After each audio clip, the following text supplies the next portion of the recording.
Since nga pong naupong presidente si Pangulong Bongbong Marcos, lahat ng resolusyon o desisyon na lumalabas sa korteng ito really is wanted by the public. Gusto nilang basahin, lalo pag katulad kay PBBM. So what I did was I looked at the available decisions and resolutions, and what I found you can clarify later is that from Pinoy to Duterte, which is 12 years combined, 12 lang po ang napanalo ng mga Marcos-related cases. That's both for the family and the alleged cronies nga.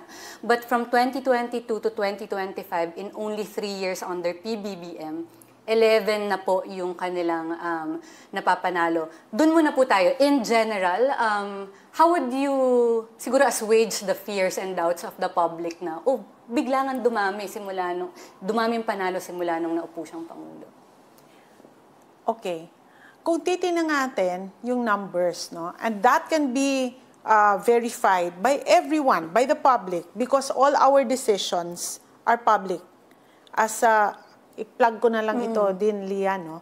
Lahat ng desisyon ng Sandigan Bayan, pwede pong matingnan, ma-access sa internet kasi available itong lahat. So itong lahat na sinasabi ni Lian, itong lahat na sinasabing dating na desisyonan sa time ni Presidente Aquino, time ni Presidente Rodrigo Roa Duterte, at kay Presidente Bongbong Marcos, makikita nilang lahat. At yung pagkabilang ni Lian, masosuportahan niyan sa makikita niyo.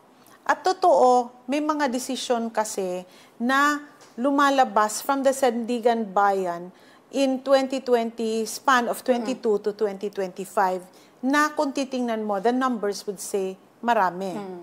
But if you look at these cases, a lot of this involves case number 033. It's only one case, and that involves the Coco Levy cases. The Coco Levy Fund. We are not unfamiliar that the Coco Levy Fund has been decided by the Supreme Court and has gone up and down. And that decision of the Supreme Court was final.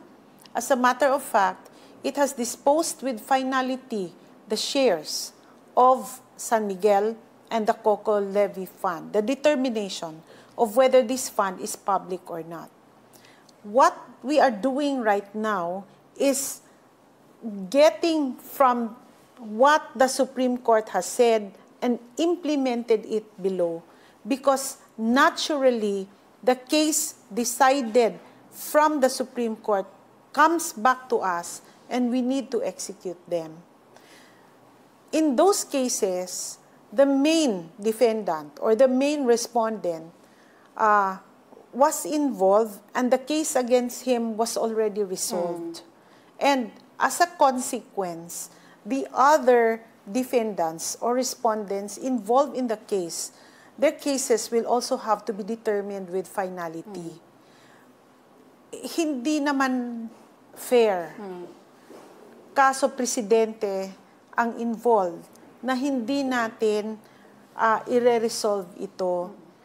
We are going to be unjust to him and his family kung hahayaan nating patutulugin ang kaso dahil isa sa mga defendants ay anak ng dating Presidenteng Marcos.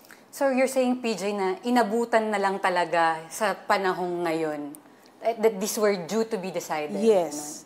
It's due to be decided, and a lot of these cases, kung titingnan mo kasi, bumaba from the Supreme Court and directed the Sandigan Bayan to proceed with dispatch in the resolution of these cases.